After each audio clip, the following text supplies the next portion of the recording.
Good afternoon. Welcome to Laredo Independent School District Board of Trustees Business and Support Service Committee meeting. It's Thursday, April the 7th, 2022. It's 5:31 at the Amber Year Boardroom. Roll call, please. Mr. Hector J. Garcia, I am present. Mr. Hector J. Noyola, Absent. Mrs. Monica Garcia, Absent. Dr. Minita Ramirez. Present. Mr. Guadalupe Gomez, I am present. Mr. Ricardo Garza. Would you please rise for the Pledge of Allegiance? I pledge allegiance to the flag of the United States of America and to the republic for which it stands, one nation, under God, indivisible, with liberty and justice for all.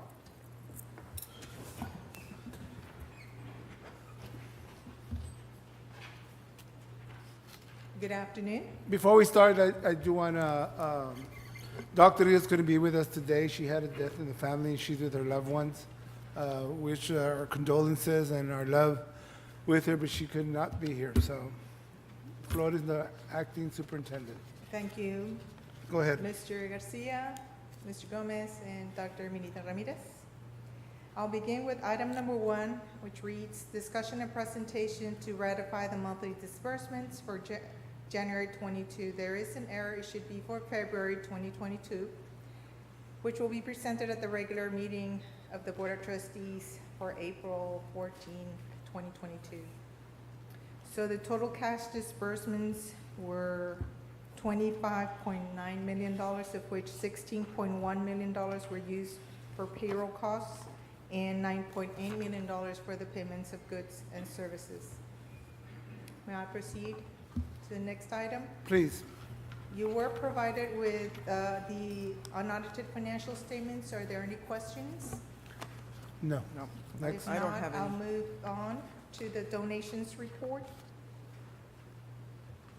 Total donations for the month were $23,521. The fiscal year-to-date donations, $177,414. I'll move on to tax collections. Please. The July to February collections were $30,778,560. That represents 92% of the budgeted amount of $33.4 million. Then moving on to the current tax year collections, and this runs from September. From the October to February collections. They were recorded in the amount of $29.8 million. This amount represents 84.94% of the adjusted levy of $35.1 million. Ms. Ayala, for the record, It's 5:34. Oh, go ahead. for the record, it's 5:34. Ms. Monica Garcia has joined us. It's Thank in you. the House. Thank you. May I proceed to item 3? Please. Item 3A, BA number 2122-39, discussion and presentation to approve the general operating fund budget amendment in the amount of $36,949 as a result of transfers between functional expenditure categories.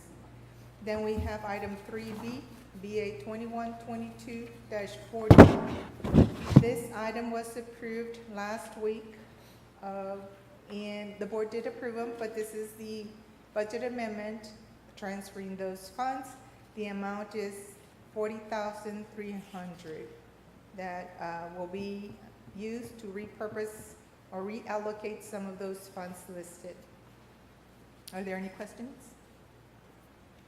Just real quick, Mr. Velasquez, what's the timeline on all these projects? Did you all give a timeline on it? Yeah, we did. We did do a timeline yesterday during the operations meeting. I think Caguas and Dovalina, Cigarroa High School, and those 3 schools, they have approximately like a 6 months or something like This that. one's for something Yes, but different. you're This referring is to this capital one? improvement. Yeah, I want to know the Milton one. Oh, yeah, this is another Yeah, thing. the Milton parking lot is basically 40 days. 40 between days? 40 and 45 days, that's how long the company is gonna take to complete this. And, it's basically only one project. The other ones that are listed there are infusing the Milton project, Okay, okay? But it should take 45 days. thank you. Thank you. 4? No, on that. On The that one. next item, Mr. Board Please. President, will be presented by Mr. Mejia, and it reads, discussion and presentation to approve the recommendation or selection for the following bids, proposals, or qualifications. Purchases shall be made from appropriations in the adopted or amended budget. Mr. Mejia?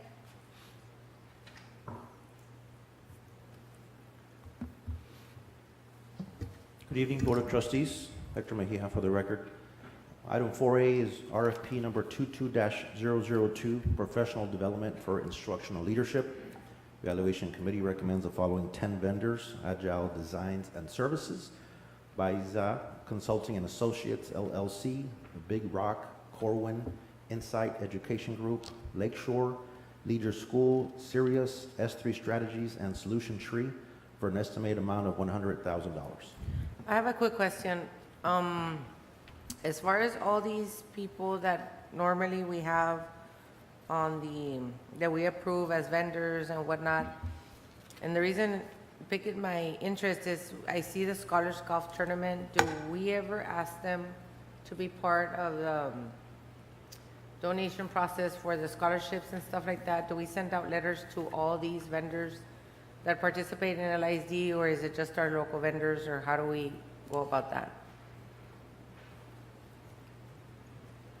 We did some. Veronica Castion for the record. Good evening, board members. I try to reach out to as many of them as I can. When I have a contact name and contact information, I will reach out to some out-of-town companies, not just local ones. And for this last tournament that we had, we did have a few from out of town that contributed. And some Okay. of them contributed not money, but products. In-kind sponsorships and things like that. Yeah. Okay, Thank you. thank you. Item 4B is RFP 20-006, Electronic Equipment and Recycling.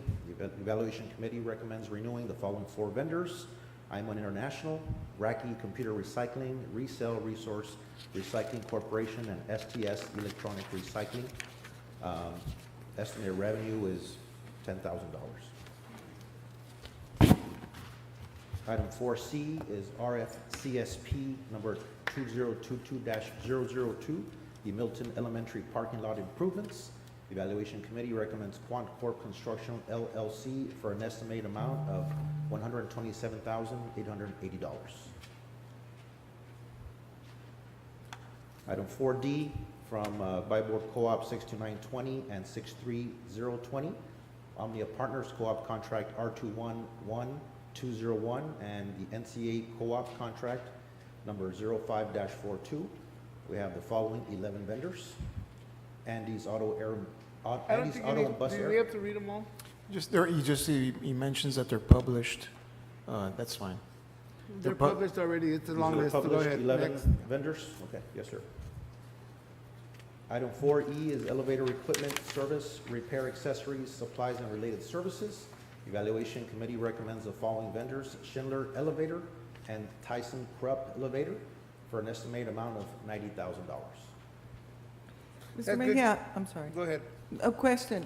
Just because we approve these vendors doesn't mean we buy from all of them. Is that correct? Or That is correct. Okay. Yeah, because in this category, they're very hard to find, and when you do find them, they're packed. 'Cause I think there's only 2 vendors that actually come into our community, because I know both of them. But even for the academic things, I mean, That is correct. they're approved because they're on our list of approved vendors, but that Correct. doesn't mean that we buy from all of them. Correct. Right. Exactly right. Item 4F is RFP 22-001, Event Management Services. The Evaluation Committee recommends Sames Auto Arena for an estimated amount of $65,000. Item 4G, Promotional and Recognition Items from multiple cooperative contracts. The Evaluation Committee recommends the following 6 vendors for Imprint, Amsterdam Printing, Pressline Specialties, Oriental Trading, Positive Promotions, and Raymond Geddes for an estimated amount of $110,000. refunds? Are you recommending these three? Yes, sir. We recommend approval of those 3 tax refunds. Okay. Item number 6, please. 6 and 7 will be presented by Mr. Israel Castillo. And he will be, let me read. Item number 6, discussion and presentation on attendance and enrollment for 4th 6 weeks for the 2021-2022 academic year. And discussion and presentation on discipline reports for 4th 6 weeks for the 2021-2022 academic year. Mr. Castillo? Thank you, Ms. Ayala. Good evening, board members and members of the audience. This is just an overview of the 4-6 weeks daily attendance and perfect attendance for the 4-6 weeks, which the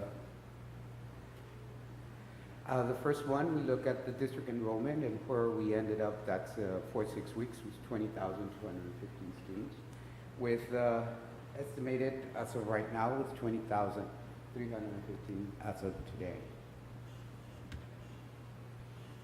That's not bad. The average daily attendance up to date in comparison for the last 3 years, again, it's a 92.09%. With average daily attendance, here we have it for the first 6 weeks, second in comparison, with the 4-6 weeks of 87.38%. Mr. Garcia, have we gotten any updates on the possibility of being held harmless for this coming 6 weeks as well? We did get a communication from TEA. They have already told us that what they're going to be doing is in the operational minutes.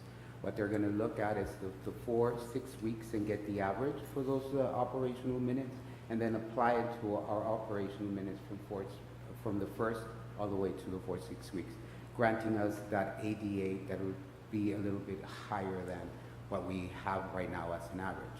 Right now, as an average, if we look at the 4-6 weeks and the ADA, we do have as a 92%. And when TEA does that calculation, it comes out to a 96.05, which that will give us a little bit more leeway, but it will not help us in the enrollment, but it will help us in how many do we get for ADA purposes. So the answer is no, they haven't, Not for the given 5th and us a- 6th. Yeah, the answer's going like a round block instead of from here to there. And here we have, again, just a comparison compared to the last 3 years, in 1920, 2021, and 21-22, where we have 87.38 as our daily attendance. Here we have comparison by elementary, middle school, and high school. Then in our next slide, again, with comparing the elementary, middle, and high school in year to date. What's the cause of so many absences? The attendance, I mean, One of the main concerns that we have been seeing in attendance absences is when they have somebody within the family that they get COVID or they're afraid of. When we saw the first 6 weeks, it was more because of the communications we would send out. So a lot of parents would not send the students. And those were absences that were an excuse. Then as soon as we started seeing that trend where we had a lot of cases in our campuses, so that's where it became a little bit more. But if we're having a lot of cases, they're not being reported because we get an update of the number of cases that we have in the district, and they're not that many. Well, right now, no. It was before. This is the 4-6 weeks, and that was but even that the was four- January, February. but even when we the have 4-6 weeks, it wasn't that bad. Yeah. Remember our closings? The water issue, Yeah. but that's still That not was February. Yeah. So they are working with those, and we do have a lot of students that we do have a lot of truancy, just in the fact that they don't show up because parents either send them and they stay home. So we try to get those students, as many as we can, back into the classroom when it comes But to those cases. Are we going through whatever their excuses are? Are we really looking at them? Because I want to report on the Gallegos situation as a little girl that was taken out for bullying. It was all over the news, but we never knew about it. And I'd like to know what what the principal all said, because I think it was, if it's what I hear, we're totally wrong. But I want to report on that. We need to have that. I'm sure everybody else, I don't know if everybody knows the details of that. I just heard about it today. So that's kind of sad when you're the president of the board and you all are not keeping us aware of something, a situation as big as this, that the parent had to pull the student out because we threatened to send it to court or threatened to send it to jail for attendance when their daughter has cancer. It's wrong.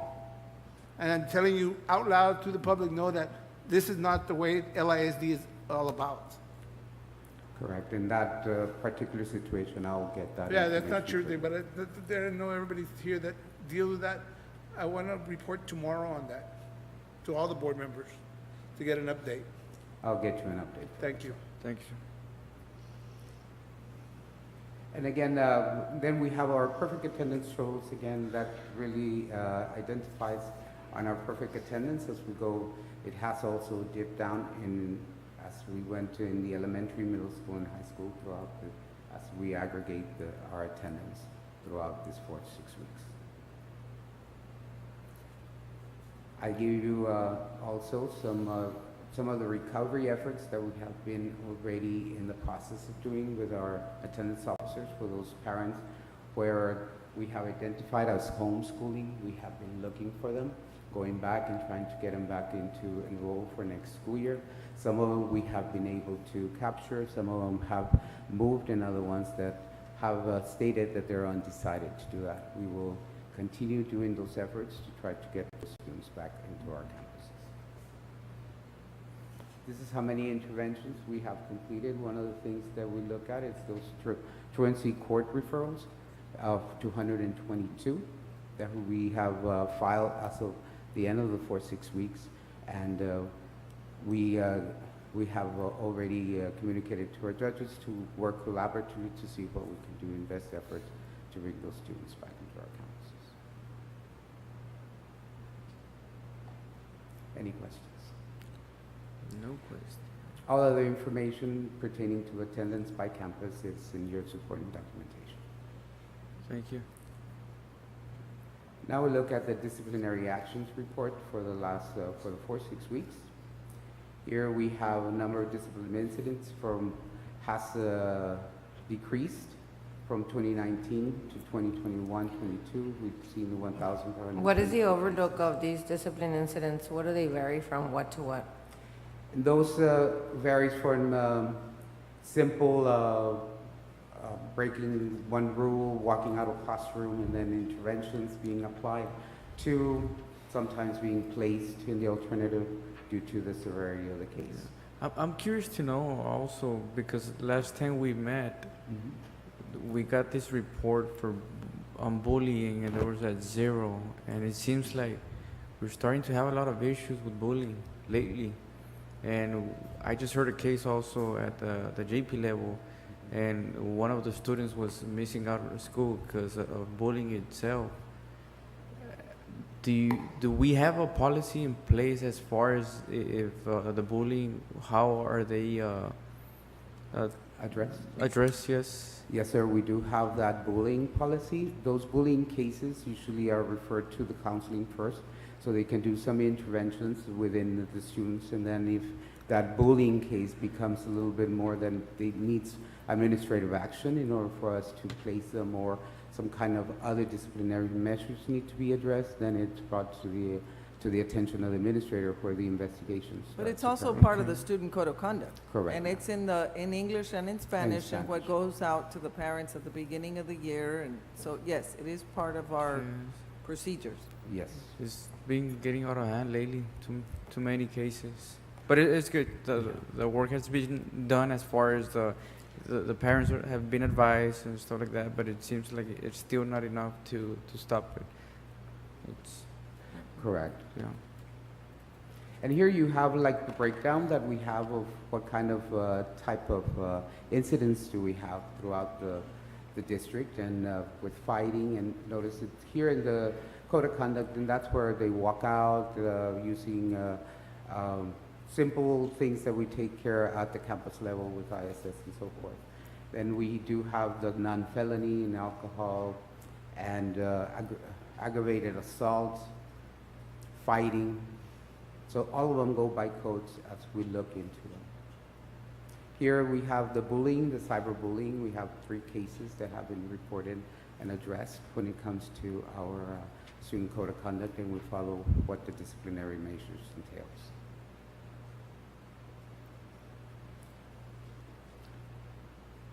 Here we have a discipline report by the codes of how many we have had in comparison to the 2019, 2020, and 21, 22. And just to extend on, we have met with the courts, with Judge Martinez, so, and talking about the bullying effects of what we have seen and how we can collaborate and work together to ensure that we address those issues. But my question in the bullying, Yes. is it reported to somebody and they're gonna document it? Or is it the wait till it gets to that point that now it's considered bullying? Because I know that every school, high school and middle school is talking to them. I know I think in the last 2 weeks, in last week, I had a parent call me of another school that they were bullying their daughter, but I don't know, it wasn't in a report, this person told that person, but it's still not documented. Is every bullying case, regardless of who it is, I go and tell the teacher, is that documented as bullying, so we know that, or is it not done, nothing done about it until it's considered a case? That's the question I'd like to know. There is, we do keep those documentations at the campus level as well as in our PEAM system. When we do the casing, there is a process.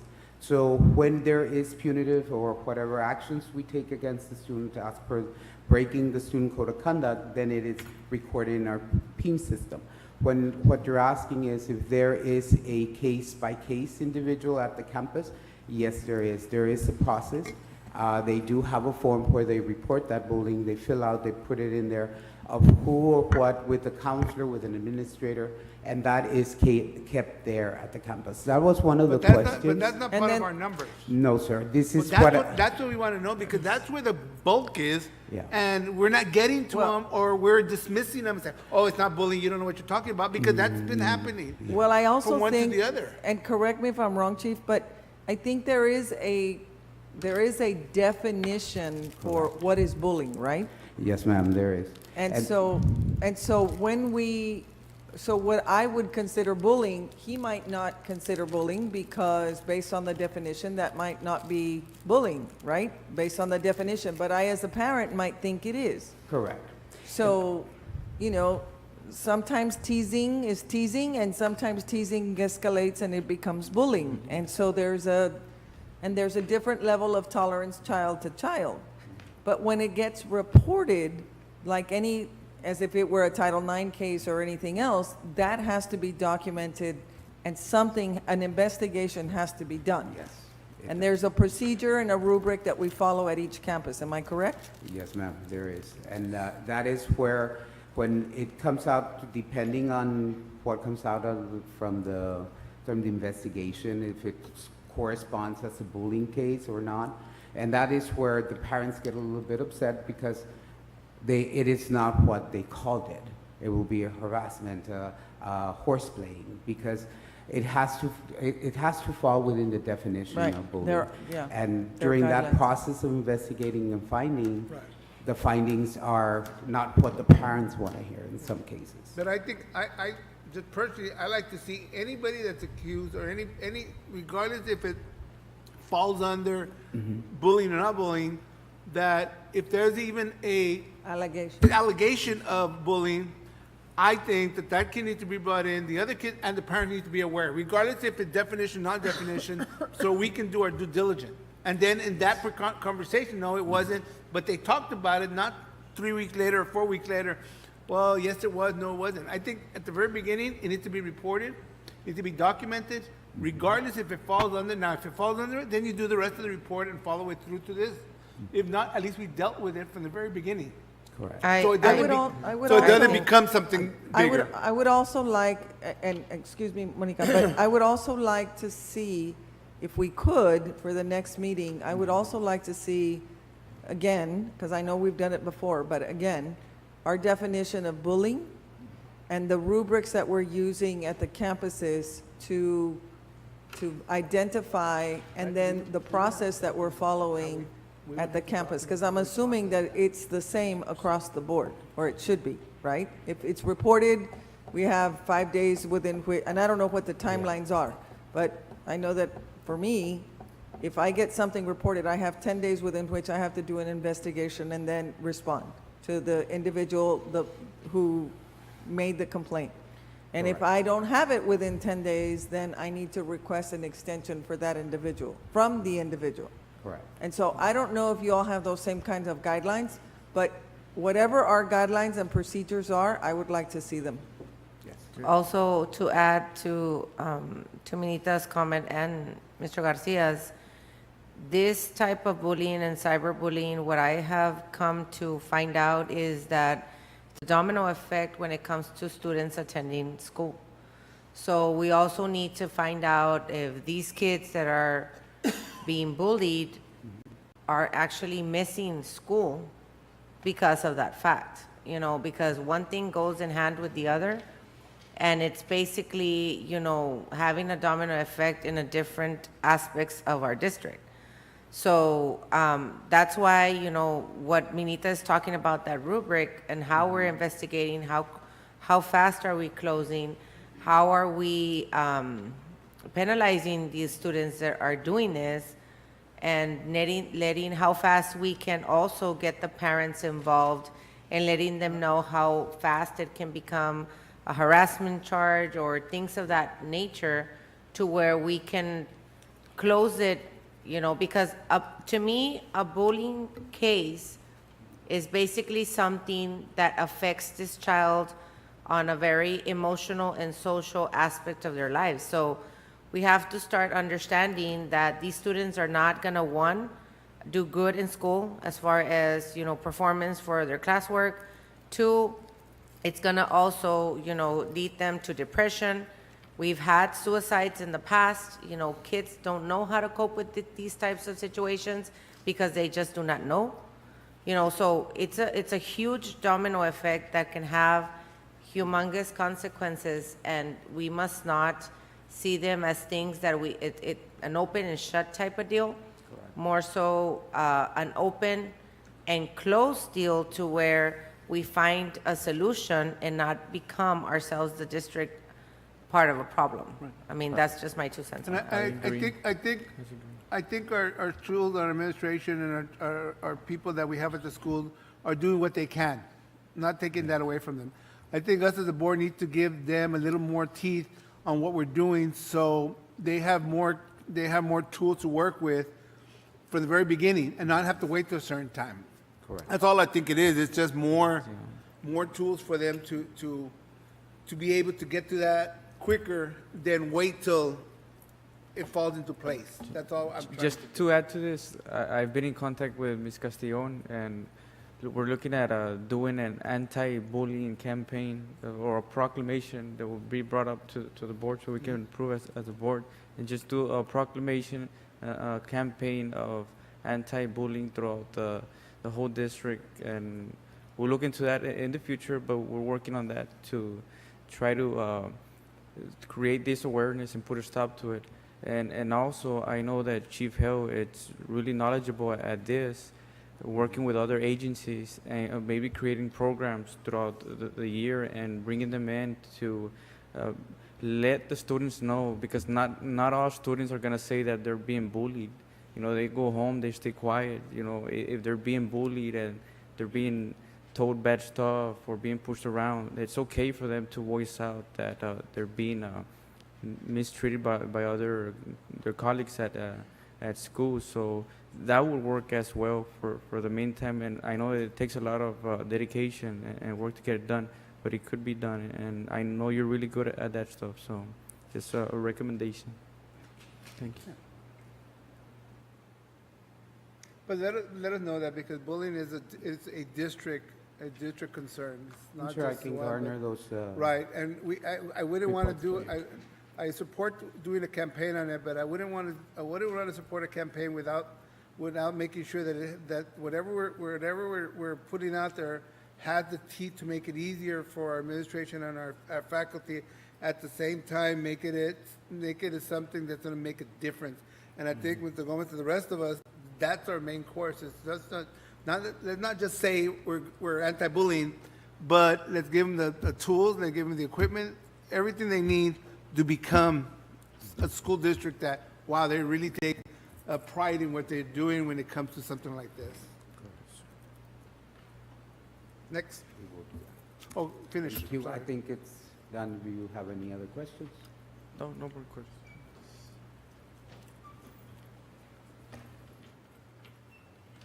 Thank you.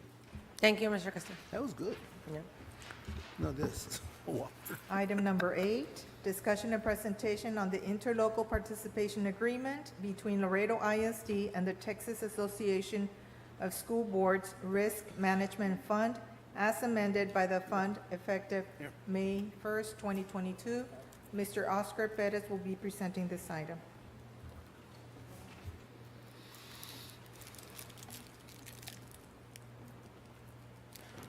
Thank you, Ms. Ayala. Good evening, members of the board, Mr. Board President, members of the board, Mr. Perez, and members of the audience. Yes, we are currently having a interlocal participation agreement with TASB, but I know that our superintendent received notice through email communication that the TASB Risk Management Fund Board had amended the IPA in November, and so this new amended version would be effective May 1st. So it is an agreement that we've had since the last time it was signed, which was in 2012. And again, this now is required to be approved by our Board of Trustees. This is, again, to be in compliance with Chapter 791 of the Texas Government Code. Again, this amendment was a result of more clarity of purpose and meaning in the document itself, updating fund member duties and obligations, and revising the dispute resolution provisions. This document has been reviewed by legal counsel, and I think we got the green light to move forward with it. So we are going to be recommending approval of this agreement. Any questions? No questions. No, sir. Thank you. Thank you.